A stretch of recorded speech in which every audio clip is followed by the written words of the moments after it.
Okay? Good, okay. So I planned this research, this presentation.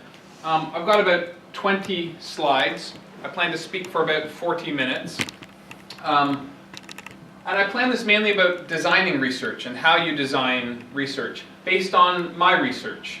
And so I plan to walk through different ways that we can begin to look at problems and identify ways to conduct research. So I titled it Mixed Methods Research Design. Mixed methods just meaning that we're going to be using more than one type of research method. In political science and international relations, we mainly have 3 dominant research methods. Anyone tell me which methods? Can you name one research method? Anybody? Take a guess. Take a guess. Huh? Стесняйтесь. Go for it. First of all, it's case study method. Case study method, right, okay, good. Yeah, case study method. And case study can be qualitative or quantitative as a research method. The qualitative, I'm going to be looking, I've got one case study and one cross-national. The case study is going to be using qualitative, and then the cross-national is going to use quantitative. There's also formal methods. I'm not going to be using those here. They are an important part of political science, but it's not part of the research that I conduct. So how do I keep going? Yeah, okay. So I'm going to go through, there's 3 parts to the presentation. The first is the motivation and placing the research in context. This is important for any of you that are planning a new research project, is to think about what's motivating it, what's the context. Because when you're creating research, you are trying to contribute to a conversation among scientists, among academics. And so this first step is probably the most important. Because if you're researching something really interesting, but it's not something part of what other people are researching, you're going to be researching by yourself.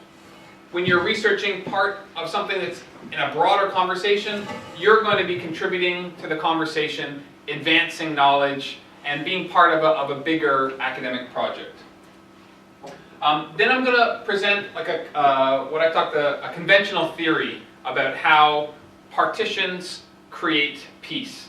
And this is part of the substance, the part of my research. By partition, we mean taking one country and making 2 or more countries. So Georgia was partitioned into Georgia, Abkhazia, South Ossetia. Yugoslavia was partitioned into Serbia, Croatia, Bosnia, etc. That's a partition. So does partition create peace? And then I'm going to look at an alternative explanation where I challenge what most people say about it, about how partition works, and I suggest an alternative. So, motivation and context. This just shows you conflicts between 1945 and today. The red line represents interstate wars, and the blue line represents internal wars or civil wars. What trends do you see? What can you tell me about what you see? To sami śmiali. Kto was? What do you see? Maybe increase of internal conflicts in the world and reduce of international conflicts. Yeah, okay, right? I mean, we see international relations that looked at conflicts almost always looked at international wars, big state conflicts. Why did World War I happen? Why did World War II happen? Looking at wars in the 19th century between different empires, we always looked at the question of why do wars happen between states? And then something curious happened. After 1945, the number of interstate conflicts declines, and it goes down almost to nothing. But at the same time, you see this rapid increase in civil wars, internal wars. Wars like you see in Syria today. And the problem shifted, and we began to look more at internal conflicts instead of international conflicts. Of course, internal conflicts have international components. Nobody will look at Syria today and say there's no international involvement. Of course you see involvement from, where do you see involvement in Syria? Which countries? USA. USA, okay, good. Others? Maybe a little bit of Turkey. Maybe a little bit of Turkey? Sure, they help hide or allow rebels to work inside Turkey. And where else? Iraqi parliament or Iraqi government helps to the Kurds. Okay, okay. The Iraqi government, well, certainly the Kurdish region of Iraq tries to help and wants to expand, use this opportunity to expand their influence. Other countries? Saudi Arabia. Saudi Arabia, totally, right? I mean, they're funding, giving money to these extremist rebels there. Yes. Yeah. Maybe Russia helps. Absolutely, right? Absolutely Russia helps, right? Russia's looking to support the regime in Syria. Yes, absolutely. Any others? Qatar as well. Qatar's another one, like Saudi Arabia, that's funding, right? So of course there are international components, but we're looking at, these are still wars happening inside a specific country, where most of the fighters are local. This is the context. We begin to look at what causes civil wars. This became a very urgent question, especially you look at the 1990s in academic literature. They're looking at what are the causes of civil wars because of this big increase. They also begin to look at how do we end civil wars. And this is another important question that you need to ask yourself, not where is the research happening today, but where will the research happen tomorrow? Where will the research happen in 5 years? When you start a research project, you're going to take 3 years, maybe 4 years to publish your results. And you need to be looking at where the research is happening. Where is the research going? So it's not just about where civil wars, what's causing civil wars today, but now we're looking at how do we end civil wars? How do civil wars end? At the same time, partition began to get greater acceptance in policy circles. Governments began to look at partition as maybe a solution to civil wars. Yes, we could send in peacekeepers. Yes, we could help to support the rebels or the government, but maybe we need to partition countries. It began to gain greater acceptance, and this is something new. I put up some examples of books that were published, some journal articles. You can see this is 2010 for Afghanistan, saying, well, maybe one way to stop the conflict in Afghanistan is to partition the country, separate it out to different regions. Partitioning Iraq into the Kurdish region, a homeland for the Sunnis, a homeland for the Shia. These were also discussed. And I was looking for a research project, and I thought, oh, this is interesting. So partition is getting more common. Can you think of other partitions in the world? Any other partitions? Abkhazia, right? Definite partition. Any other? Separate, when you take one country and make two. Can you think of any other examples of partition? Yugoslavia, sure, yeah. Any others? Sudan. Huh? Sudan. Sudan, right? A great recent example. Sudan is now Sudan and South Sudan. Sure, yeah. So Kosovo, right, is a partition. In Papua New Guinea, it's part of the peace plan. They're going to have a referendum on partition. So I began to ask, well, what does the academic literature say about it? Does it create peace? And to my surprise, there was no consensus on whether partition works. Some academics say partitions create peace. Some academics say partitions create more violence. So this is interesting, right? how is it that you have this difference of opinion between different groups? And this in academia, in English, we would call this a puzzle. And if you can find a puzzle, it's a great research project. You always want to find puzzles. And a puzzle is something where, well, okay, there's this research, they're conflicting. Why is that? This is an opportunity for you to say, let me try to find why. Maybe only in some conditions partitions work. Well, which conditions? Yeah? Maybe it's only in certain regions or with some political systems. Okay, find it, research it, understand it. And I just put some examples of some of the academic journals that are publishing on partition. This is another thing that you want to keep in mind. When I talked about having the conversation, where is the conversation happening? You are all ambitious academics. You want to make an impact. You want to write. You want to be reading these journals. This is for security studies, if you're interested in conflict. You need to be reading these journals regularly. Maybe you're interested in political economy. Maybe you're interested in political institutions. Every discipline has their own set of journals, but you need to be reading them to have the conversation. I don't have any Russian journals up here. I don't know those, but you know those. And Igor knows those. I'm sure he'll talk about those. But you want to be reading the Russian journals in that if you want to contribute to that conversation.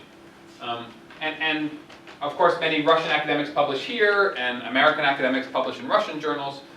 So that's essential that you read in order to contribute.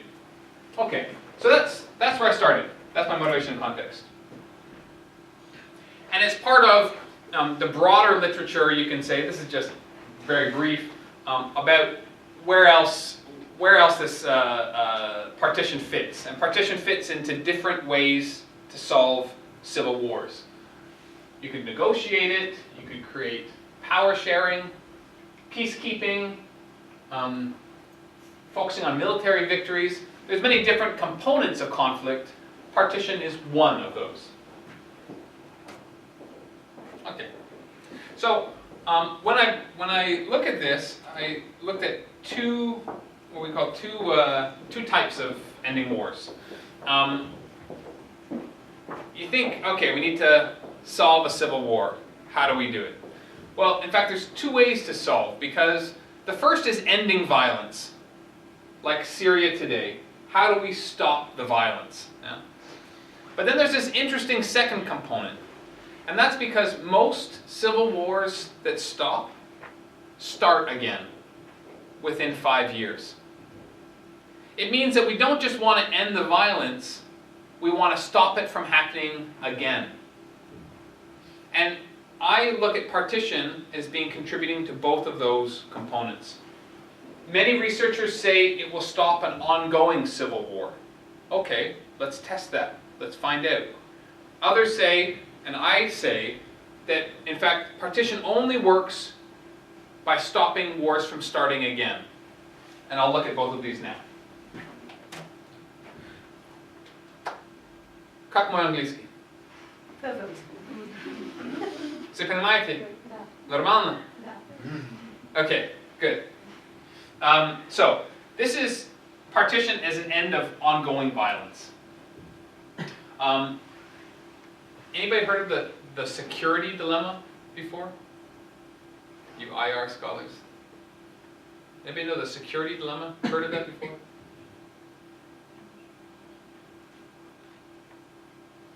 Looks perplexed. So the security dilemma says that in a situation of anarchy, when there's no sovereign, when there's no global government, every state has to defend itself. So every state begins to buy weapons, create a military. It wants to defend itself.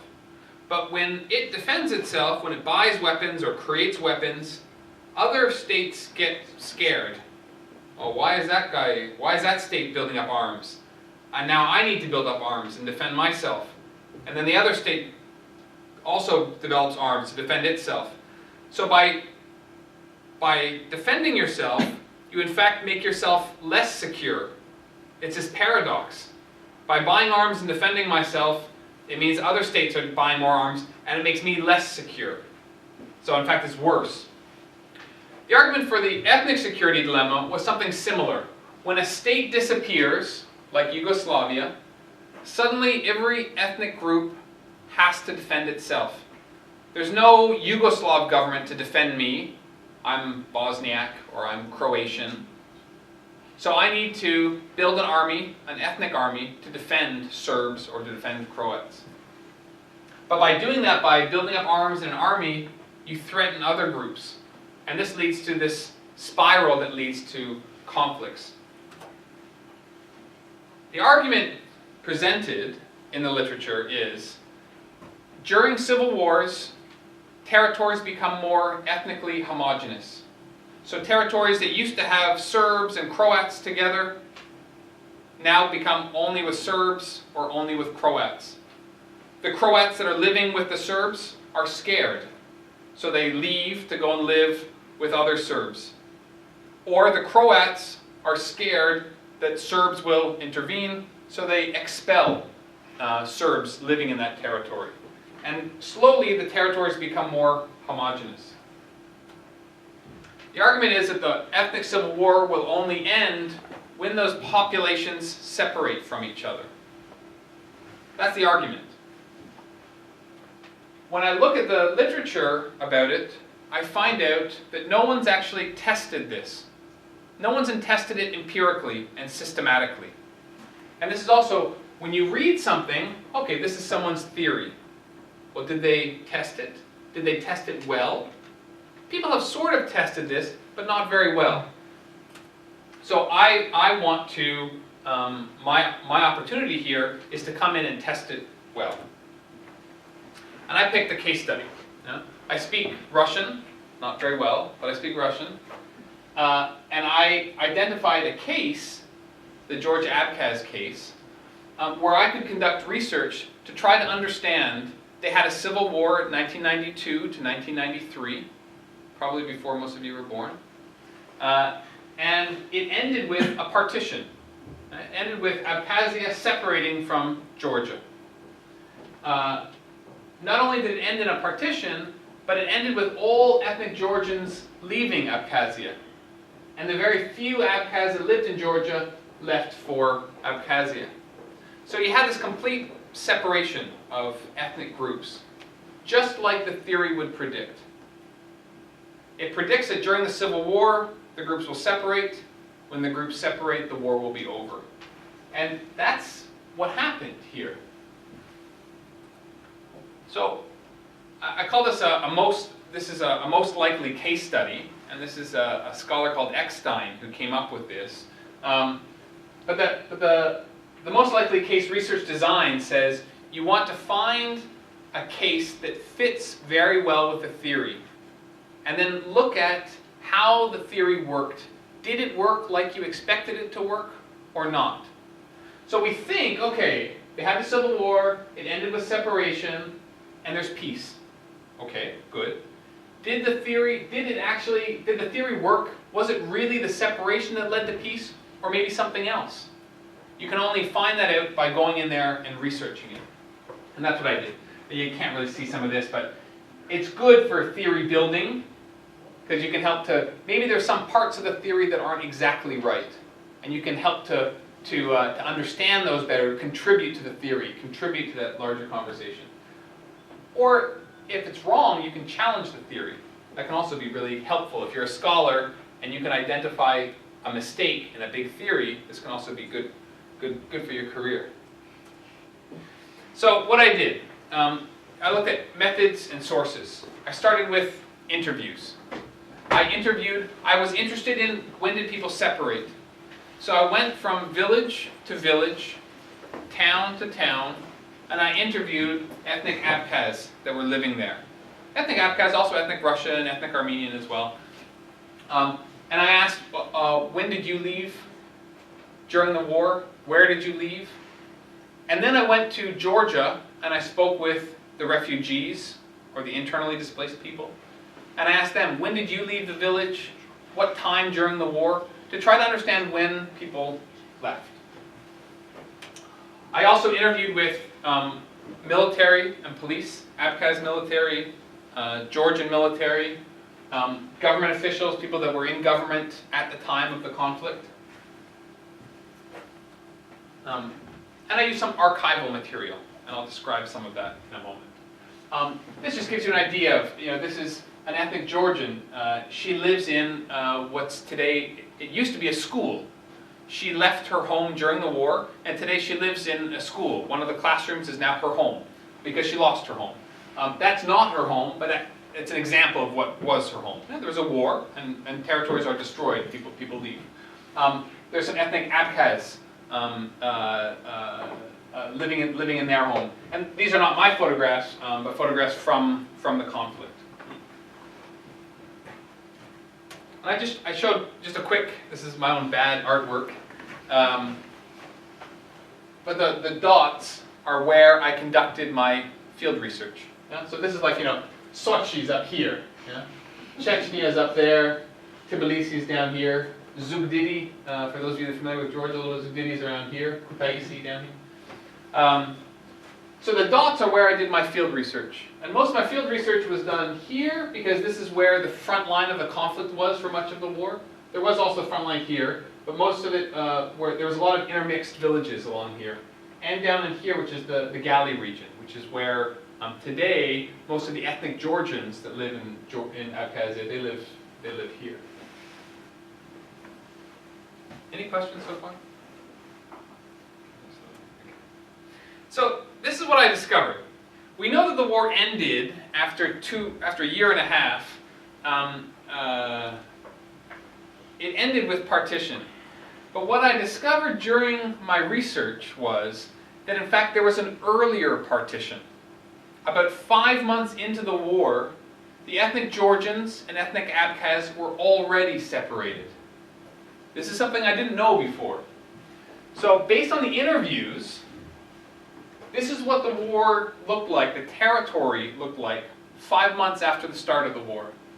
The Abkhaz controlled this territory, and there were virtually no ethnic Georgians living here. The Georgians controlled this territory, all down through and on, and there were virtually no ethnic Abkhaz living here. The Abkhaz also controlled this area up in Tvarchal. Well, the theory says that once these ethnic groups are separated, we should get peace. So this tells me that at this point, we should see peace. But we don't. And this creates a challenge for the theory. Now, okay, this is based on my interviews. Anyone that's doing research knows that you based on those interviews, that's good, right? There were over 100 interviews that I conducted. I'm very confident in these results. But if you can get additional sources, we call it triangulating, from different places that can confirm this will be more helpful. In the archives in Tbilisi, I found letters. At this point, 5 months into the war, there was a commission set up to allow populations to exchange. So if I'm an ethnic Georgian living here, I can write a letter and say, I want to move to Georgian-controlled territory. If I'm an ethnic Abkhaz living here, I can write a letter to the Georgian authorities saying, I want to move to Abkhaz-controlled territory. And this was set up together. The committee looked at the letters together and then allowed these populations to move. So I took those letters and I coded them. I looked at when was a letter written and how many people were there. This is the start of the war, August 1992. The committee was set up in December, so of course there were nobody's asking here, because the committee is only set up here. This number shows the number of letters that are written, and the number shows the number of people, because one letter can have more than one person. Sometimes a whole family writes. Sometimes there are even whole villages, small villages of 25 or 50 people. And they say, we all want to leave. We don't like living with the Abkhaz, or we don't like living with the Georgians. Please let us leave. And these results here, I think, tell us two interesting things. First, these are only ethnic Georgians. I have not found any archives in Sukhumi with Abkhaz requests, but the Georgians still good enough. There were about 240 ethnic Georgians living in Abkhazia before the war started. If we add up all of these are all the requests, a little over 600 people. Not very many. So it suggests that already by this point, there were almost no ethnic Georgians living in the territory. There's a few hundred left, and they all asked to leave. By July, there are no more requests. And I asked the Georgian government, why were there no more requests? They said because there were no more Georgians. Now, of course there were some, right? Maybe a wife or a husband with a family and they remained behind. There are a few, but very small. Effectively, the populations had completely separated. And remember, this is when peace is supposed to happen. For those of you that know the war, have read about the war escalated. The war escalates in September 1993. After the populations are completely separated, the war gets worse. Now this is from a human rights organization looking at deaths of ethnic Georgians. And suddenly you have this huge escalation of deaths. There are various reasons why. It's not so important, but effectively the Georgians made a very stupid a military mistake that allowed the Abkhaz to come in and win the war.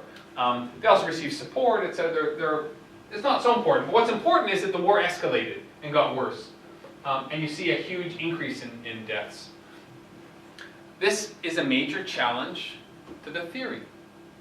Partition saying once we separate, we'll get peace. And instead we separate and the war gets worse. Crazy. So that was the essence of my first part of my research. So partition was not able to end the ethnic civil war. Yeah? And as a foreign policy, we shouldn't be recommending partition to end violence because it doesn't work. Now, of course, there are limits of the research. It's only one case. Maybe it's an exception. Maybe it works in other cases. I don't know. You have to be honest about what your research tells us. For my case, it didn't work. It means there's no guarantee. Okay. But it was the most likely case, so this is important. So it's an important problem. And this is currently under review now, so I'm trying to publish this, and we'll see if it works. But that's the first case. How are we doing for time? We're okay. So now I'm gonna move to the second part. Any questions on this right now? No? Tired? Need coffee? No? Okay. So now I go from, remember there's two ways partition could work. One is ending ongoing violence, and one is preventing violence from starting again. And that's where I'm moving to now. So existing research only looks at what I call partitions of sovereignty. By partitions of sovereignty, I want to move. Can I ask you just to, how about like this, yeah? This just lets me to expend my energy and make sure people are awake. So existing research looks at partitions of sovereignty. A partition of sovereignty is a new border, right? Creating South Sudan. That's a partition of sovereignty. Creating a new border. And then you have partitions of demography. No, states.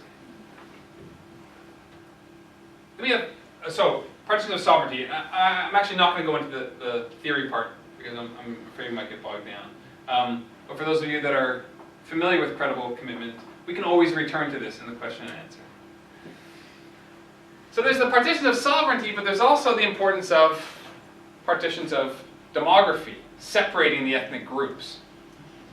And so far we've only tested partitions of sovereignty. But partitions of ethnic groups is just as important. And the theories talk about this as well, but it's not tested this way. People are only testing partitions of sovereignty. Well, partitioning of ethnic groups help for two reasons. One, they prevent the ethnic security dilemma, which is what we talked about earlier. And 2, it prevents irredentism. Anyone know what irredentism is? Most American students don't know the word either, so don't feel shy if you don't know. So irredentism is this the push to have a territory rejoin another territory. So you might have Nagorno-Karabakh. Anybody heard of this? Nagorno-Karabakh? And Nagorno-Karabakh is linked to which country? Armenia and Azerbaijan. Yeah, Azerbaijan, right, exactly, right? So Nagorno-Karabakh was part of Azerbaijan. It still is technically, but there was a big irredentist movement to have Nagorno-Karabakh join with Armenia. So I've tried to illustrate this with a quick little example. This is just a model, but you can imagine it as any country. This could be Georgia, it could be Serbia, whatever.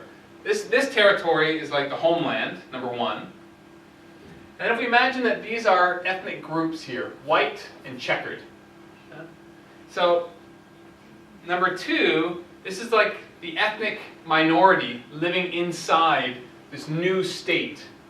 So if we imagine this lined area is Kosovo or Abkhazia, yeah?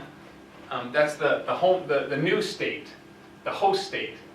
And you have these groups here, like if you imagine these are ethnic Georgians, this would be in the Gali region of Georgia, for example, or ethnic Serbs living in Kosovo.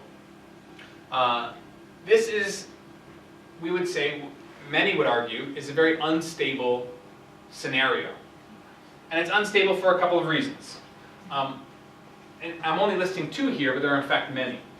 It's unstable, 1, because a homeland can be used as a safe haven by rebel groups. What do I mean by safe haven?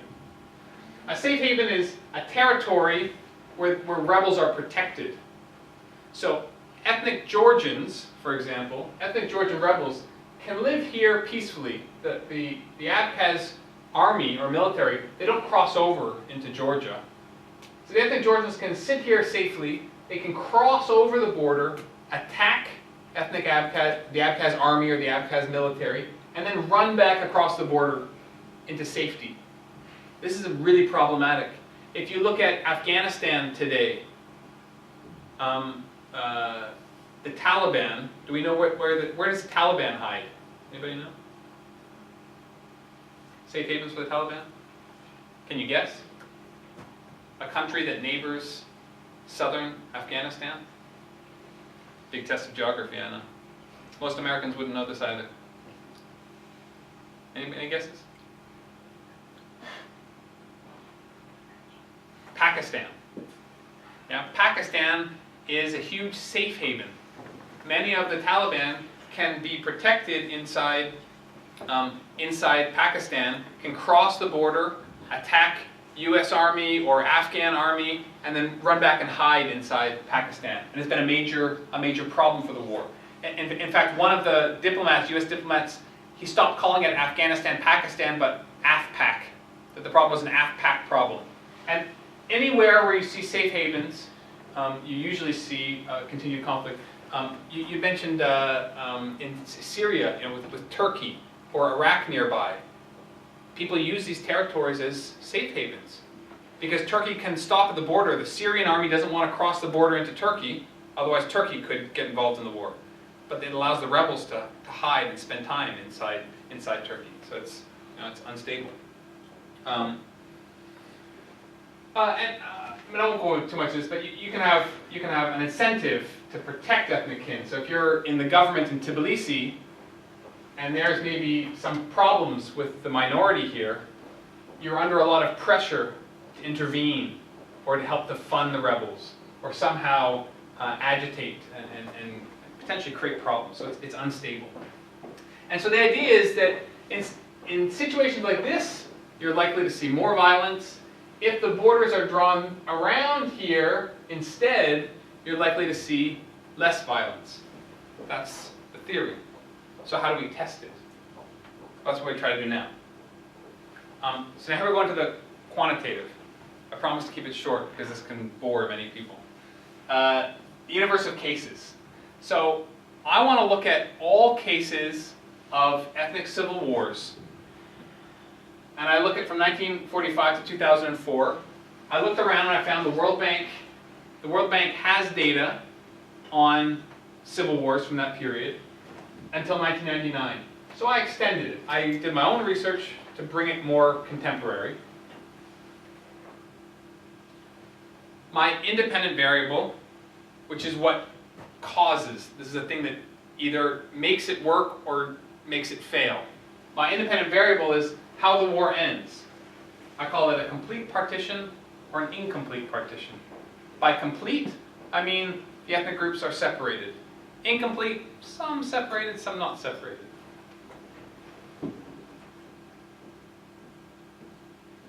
Oh yeah, so I mean, I won't, we can go into how I make this, but I create an index to calculate the degree to which ethnic groups are separated. How much were they separated at the end of the war?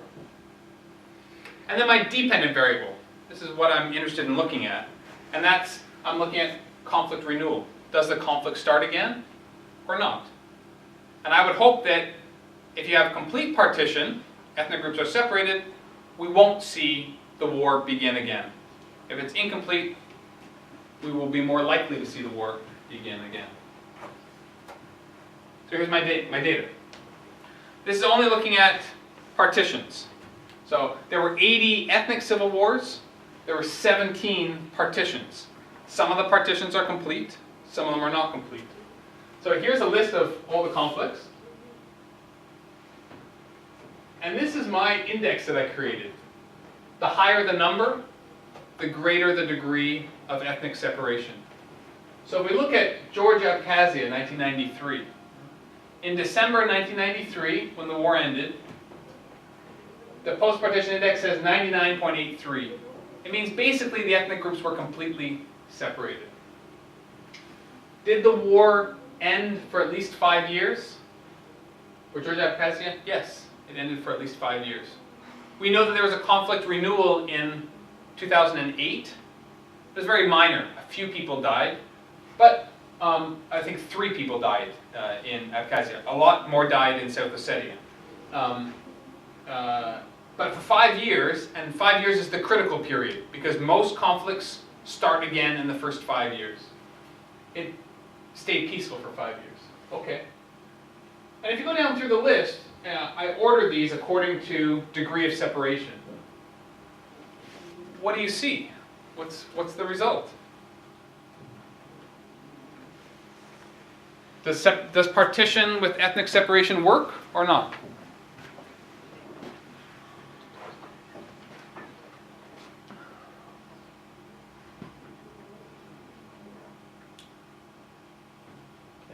Okay.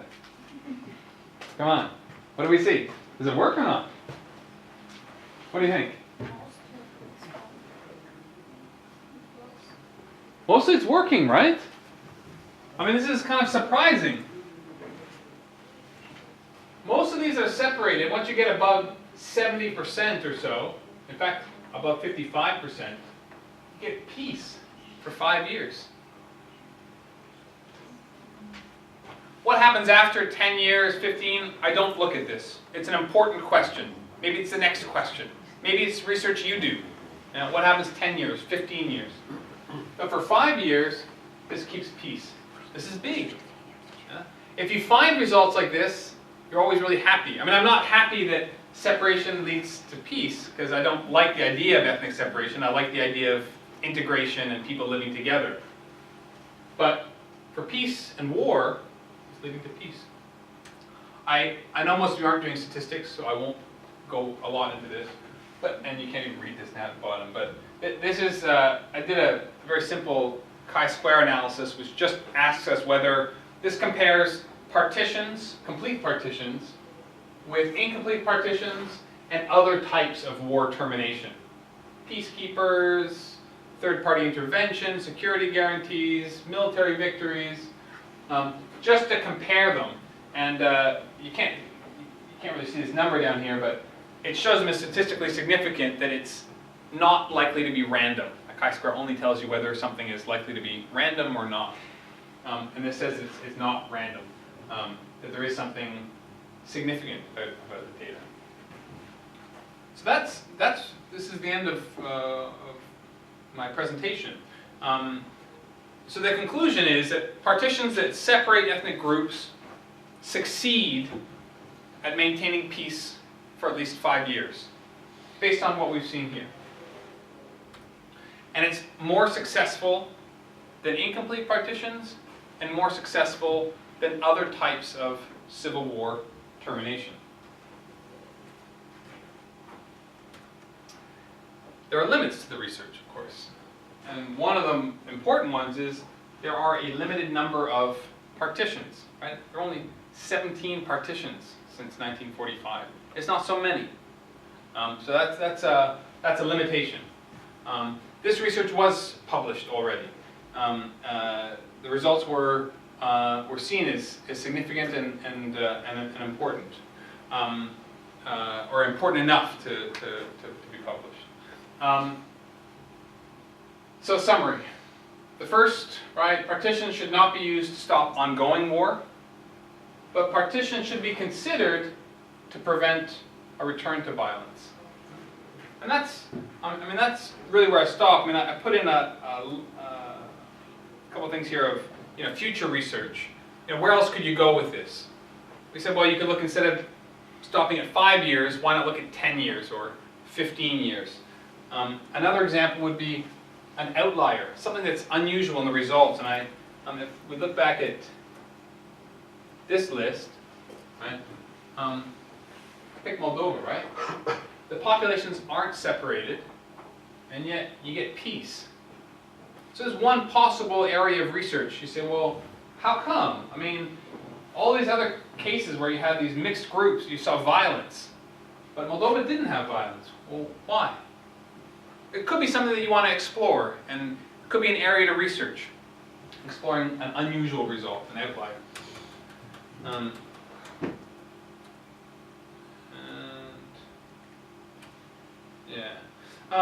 You know, you could look at, ask other questions. You know, what are some other, you know, what's leading to the violence? Okay, we know that mixed groups lead to violence sometimes. Why? What are the mechanisms? What's causing that?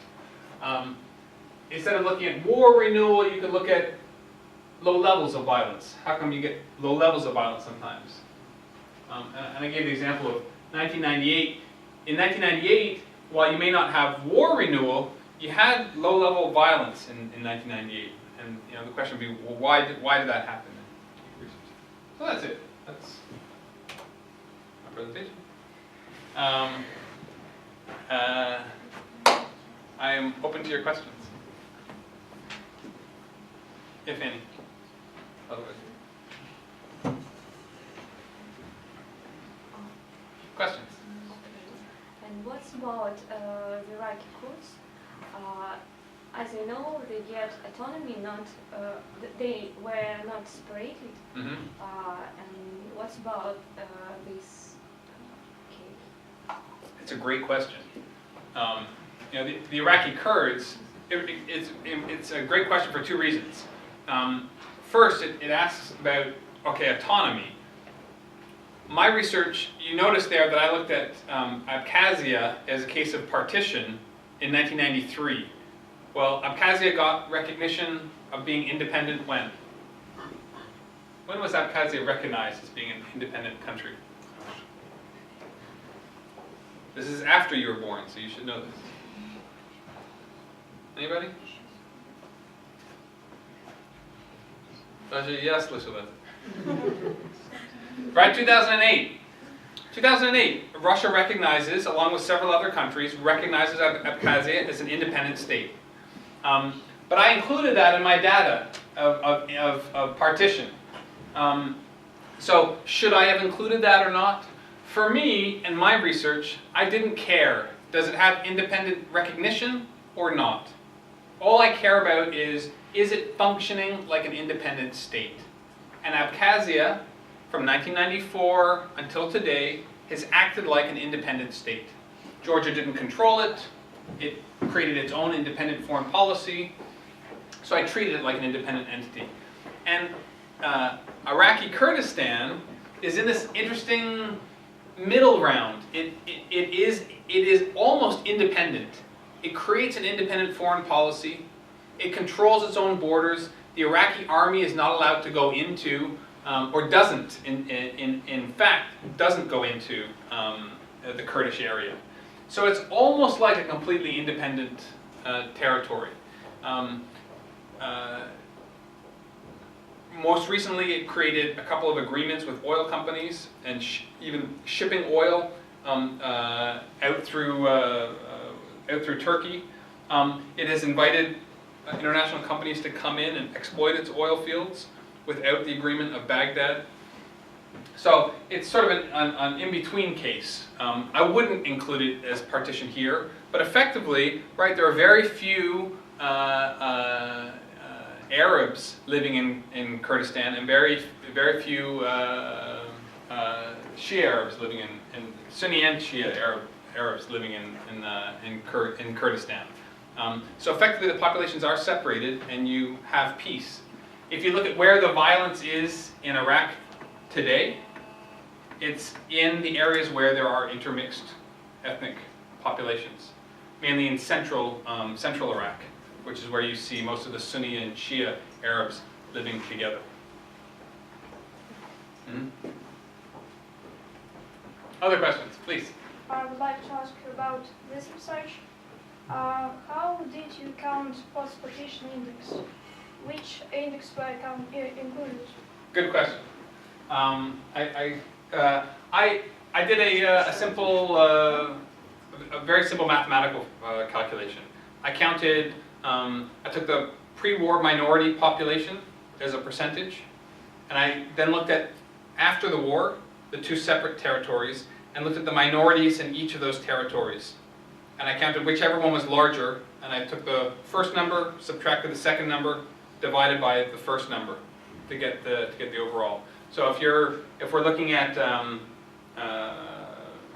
Georgia, it would be, okay, what's the size of Abkhazia, the ethnic Abkhaz population before the war?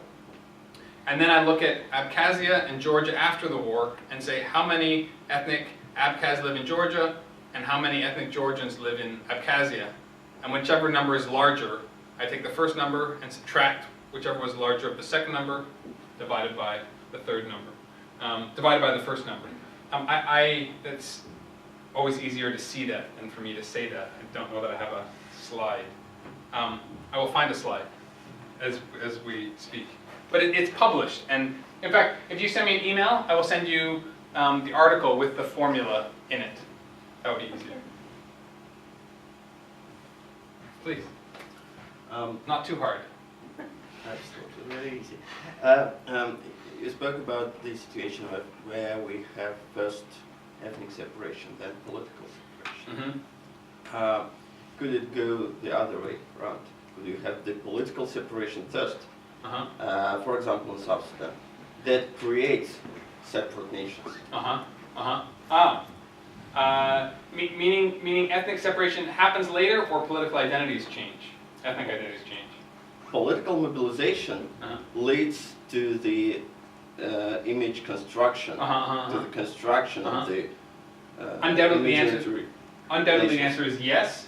I mean, that's a great question because it encounters both. So the question is could you have partition and then develop identities, right? So the fact that the population becomes homogeneous over time. I haven't looked at it in this research. Political identities most certainly are constructed. I think most of us agree that political identities are constructed.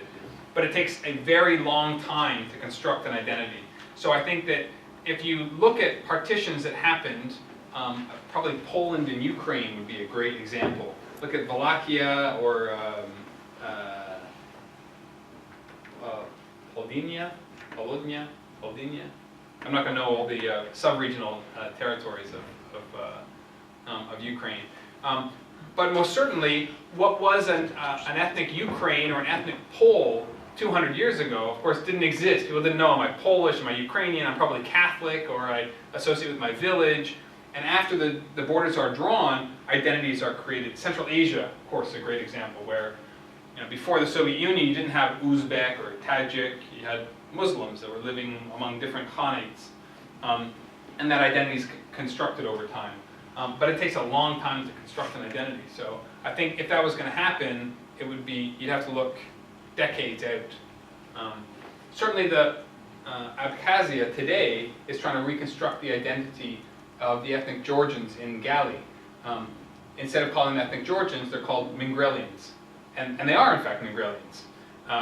But Georgia counts Mingrelia as a sub-ethnic group to Georgians. Abkhazia says it's not a sub-ethnic group, it's its own ethnic group. So there's a struggle for identity. And Georgia's trying to say, look, you're Georgian, let's give you Georgian school books.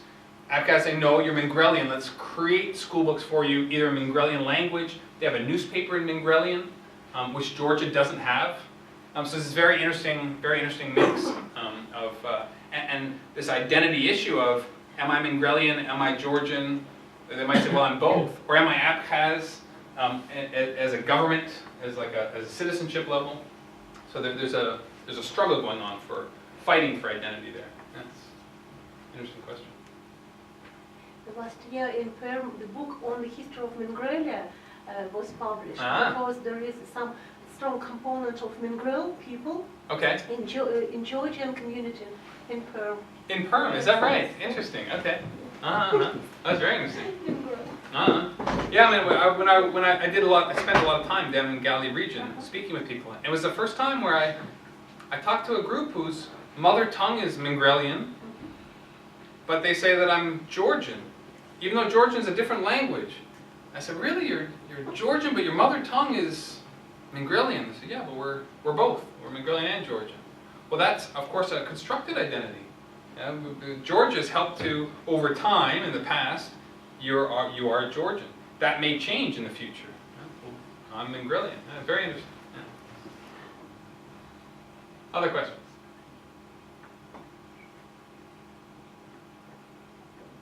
Did I put you all to sleep? Please. So I have a pretty much technical question. So you differentiate between complete and incomplete partition based on your post-partition index, right? So where is the threshold between the two? Good. That's a good question too. I think it seems quite arbitrary, right? You're totally right. It is arbitrary. I was actually criticized for that once before, so you're not alone. In fact, in another slide, I just didn't put it up here. I've just put them in different colors here. I drew the line here and just said, look, 95% or higher is complete. Because basically you can say at 95% or higher, they're separated. So I put a very high threshold, and I wanted to avoid major criticism. If I just drew the line arbitrarily and say, hey, the limit's here because I can see the results, I could be open for criticism. But by saying 95 or above, I thought I'd be pretty safe. And I drew that line before I knew what the results were. In fact, 95 is probably too high. And so in the statistical data, I only have 6 cases as complete partitions. I could have had more. So this was my buffer or my safety cushion. So in fact, anything, you could even draw it here, right? I mean, you could say, look, 50% and above, and you get peace. I actually did extend it to low-level conflict. So war, I mean, I took the World Bank data, and war was at least 1,000 dead bodies. That means war renewal. If at least 1,000 people die, that means the war started again. If 50 people die, it's not counted. If 100 people die, it's not counted. Well, 100 people dying is a lot of dead bodies. Should we look at that also? Well, I did extend this, and I didn't put it here, but if you extend it out to low levels of violence, this gets mixed up here. You start seeing a few more violence, like Yugoslavia, Kosovo in 2004, there was, in this town of Mitrovica, there was renewed violence. You had about 22 people die. A lot of villages are ethnically cleansed. It's serious violence, not quite war, but serious. I can pull up that other slide. But so, yeah, it's arbitrary, but it's something that should make sense. And as long as you're not, fudging the data to fit what you want it to say, I think you're safe doing that. And so I said 95 or above, saying, well, it's pretty good. You know, it means that you basically you're completed. But yeah, it's tough. You know, where do you draw the line? So I just tried to draw it very high. And you could try the different versions specifications. Yeah. Which I hope this kind of shows, saying, okay, light green, it's pretty much separated, and then over here it's not separated anymore. Please. First of all, thank you very much for your brilliant presentation, and I would like to ask you to share your opinion on, if possible, on political relevance of your research. So, your conclusions for the practical sphere of policy. Thank you for the question. Yeah, I think this is a really, I think it's an important consideration to make, although it's not always important for everyone's research. Looking at what is the policy relevance of your research is important for what kind of a role you want to play later. Do you want to be involved in policy or not? Some people research questions that are important in academia but are not important in the policy world. What I see here, when I started this research question, it was the civil war in Iraq was at its height. 2007 is when I started this. 2006, 2007, the Iraqi war is at the height, and at that point, the United States government was thinking about partitioning Iraq. It was a very serious proposal. Foreign Affairs magazine, which is one of the most widely read academic journals, quasi-academic journals, it's one of the most widely read in policy circles. It had a lead story recommending partition. And then you look at the results and you think, well, actually we don't know whether partition works or not. So in terms of policy relevance, it's, well, we need to find out if this works. How crazy is it that you propose a policy and we don't actually know if it's going to be effective or not? This is scary. And so for me, the policy relevance very much was, we have a whole bunch of civil wars going on. We don't know how to end them. Should we be considering partition as one of the solutions? And so, if partition doesn't end civil wars that are going on today, like Syria, okay, is there an alternative where they might be useful? And the case of Sudan, for example, it might actually be useful because the ethnic groups are pretty much separated in Sudan. So maybe it's going to be a good policy tool to maintain peace over time. And if anyone follows the Sudanese conflict, where there's been violence since independence, it's been in those territories where one ethnic group is on the other side of the border. Either Southern Sudanese, Southern African, you could put it as an identity group, but it's ethnic groups that are associated with Southern Sudan are located in the northern rump Sudan, where it's mainly Arab Muslims that are living there.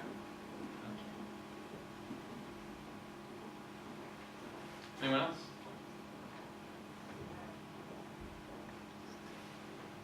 Maybe I've exhausted mine. So do you think the Chinese policy to send Chinese population to Tibet could be good in this way? Because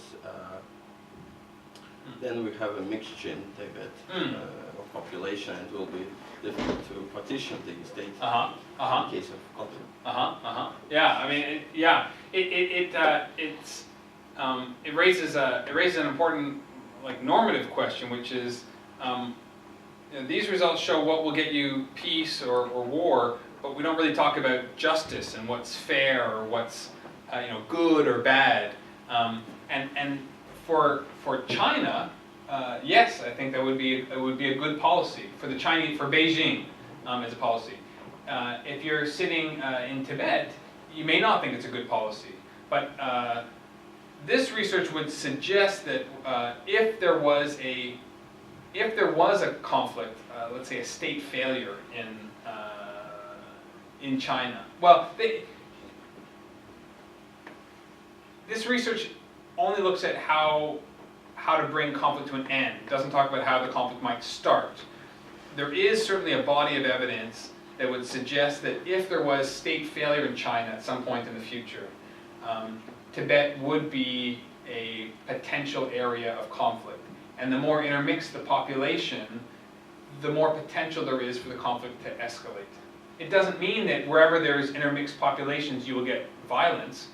We saw this very clearly with the Soviet Union. When it broke up, yes, there were several conflicts, but mostly it was peaceful in most areas. Even though you have ethnic Russians living in Estonia, Latvia, Lithuania, there's no violence. I mean, there's been some issues of violence, but nothing that escalated to the point of war. People live side by side peacefully. But where violence has started, and there's been an ethnic component, they have been very serious conflicts.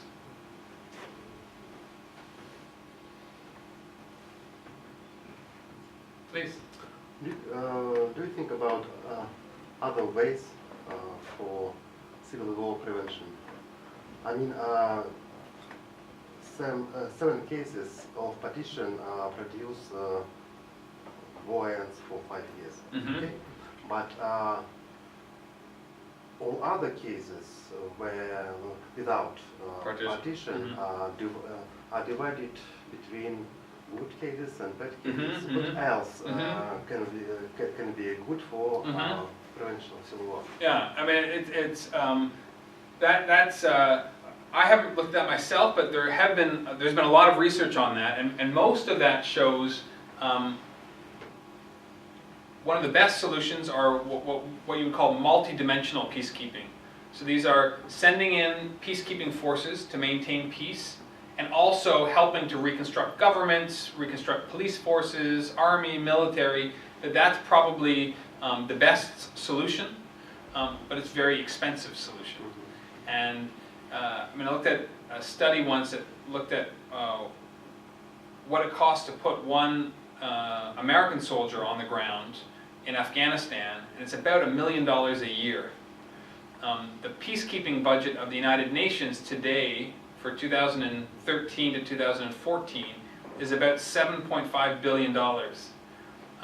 Most governments are not prepared to invest that kind of money. They're not prepared to give the United Nations money to expand peacekeeping. And so the United Nations relies on the goodwill of Russia to send peacekeepers in Tajikistan. They had peacekeepers for a long time in Abkhazia as well, defending the border. It relies on the goodwill of some countries. And when there's a new conflict that emerges, very few countries are prepared to send in large groups of peacekeepers, because it's expensive and because people die, and nobody wants their governments to die, their soldiers, citizens to die. So even though peacekeeping is a good solution, it's not sure that we can afford to use it all the time. Other solutions, interestingly, victories, either by the rebels or by the government, tends to create longer peace. So if a rebel wins, it's likely to maintain peace for a longer period of time. So what does that mean? Or if a government wins, if a government defeats the rebels decisively, Sri Lanka most recently against Tamil Tigers, decisive military victory, very low likelihood that you'll see renewed violence there. Well, that's an interesting policy choice. You talk about policy relevance. Well, what does that mean? Does that mean we should support either the government or the rebels to make sure they defeat the other side? Maybe, but what are the consequences? It means that when you have military victories, you often see a lot of civilians dying in order to achieve that victory. So what are the trade-offs? I mean, it's a difficult question. But those are some of the ones that have stood out as being military victories and peacekeepers are both good ones. And what is about power sharing? Power sharing, unfortunately, has had it is the one that we all want to work. Most of us want it. Intuitively, it's nice. It's this good idea. Let's share power between the conflicting sides. Instead of fighting, let's come to an agreement. Power sharing is one of the most likely to break down into renewed war. There's been problems identifying power sharing that works over a long period of time. Power sharing with peacekeepers is often a good solution. But power sharing without those peacekeepers has yet to be proven to be very successful. It's a big problem because it's the one that we all want to work. It's one of the reasons why this research also, I don't like the results. You know, I don't like that separation creates peace. I want integration. I want to find ways that people, because we know that we can live together. We know that Abkhaz and Georgians lived for hundreds of years together peacefully. So I don't like these results, but these are the results. And now we need to look at some other questions as well. How can we make power sharing work? Because power sharing hasn't worked until today, doesn't mean we can't find ways for it to work tomorrow. Thank you. In Russia, some people say about that Tatar people can ask partition from Russia. Yeah, well, in the 90s, it was a serious question. Yeah. I don't think it's a serious question anymore, but it certainly was in the 90s. There was a great risk. President Putin talks about that clearly. One of the reasons why we needed to, in his either his memoir or in an interview, why do we need to, in 1999, bring Chechnya back in? Because if we don't, other parts could also leave. It's a risk to the Russian state. Yeah, very important. Yeah. And it's also, sorry, but that's also a good, I mean, it's a great question for policy relevance. If we allow partition, if the international community starts to support partition, what are the other potential dangers? Does it mean that other territories and other countries will look to say, well, this territory got independence, we want independence too? Could it create more problems? Could it create more wars in the future? And there have been some scholars, James Fearon at Stanford University is one of them, who's very critical of partition. He says you set a very dangerous precedence at this point if you begin to allow partition. That first chart that we looked at of interstate wars and civil wars, that interstate wars are so low because we've created this very stable international system without new states being built, and we need to avoid that. What about religious conflicts? Does the partition help to avoid them? It's also good. Yeah, you guys have very good questions. It's good. So this raises an important question about, well, I talk about ethnic group. Well, what does it mean, ethnic? Is that religious or is it not religious?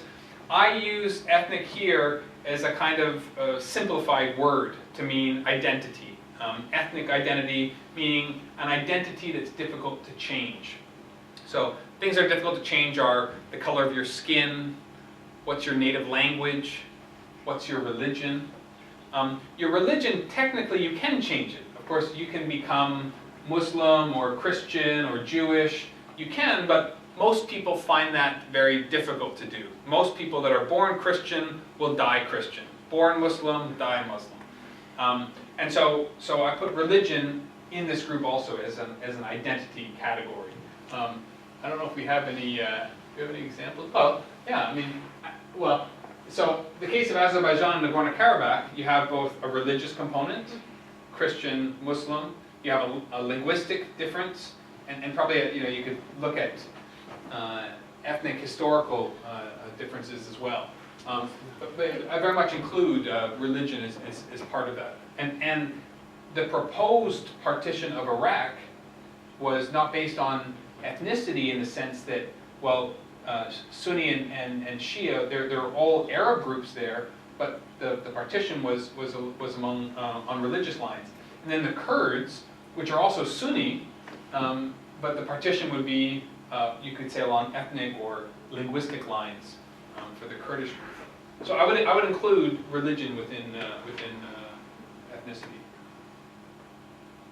Even among Christian people, Yugoslavic, Croatia, and Serbia. Great, even a better example. Catholic, even better example. Against Orthodox Yeah.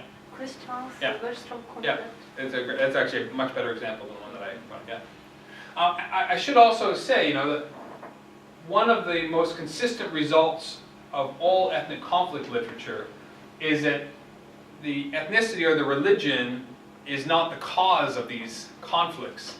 It's a component of it, but it's never the cause. People aren't fighting because you're Christian or because you're Orthodox or Protestant or Catholic. The causes are very much political, but groups organize around these religions or language groups. And that's a very important distinction to make because many people outside of universities, journalists,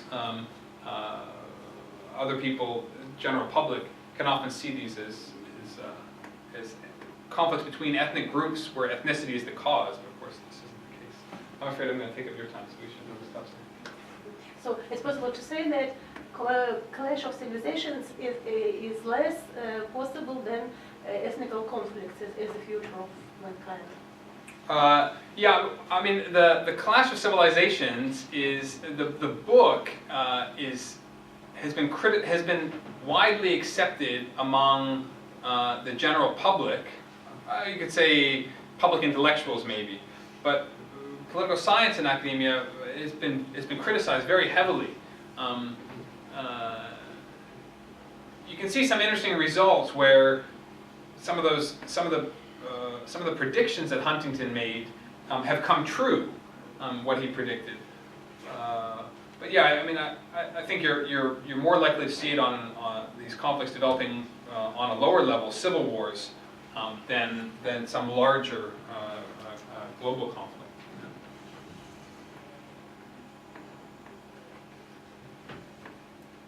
Anyone else? Well, you've been a very, very kind host to me, and very, very good questions. So I thank you for those. Some areas are good for me to think about.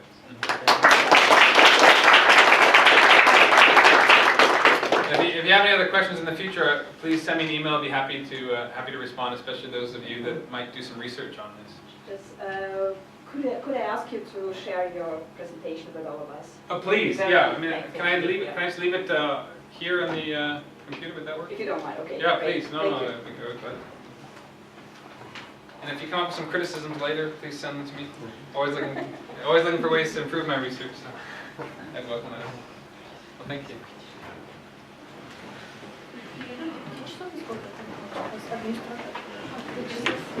Taking a break or what? Break.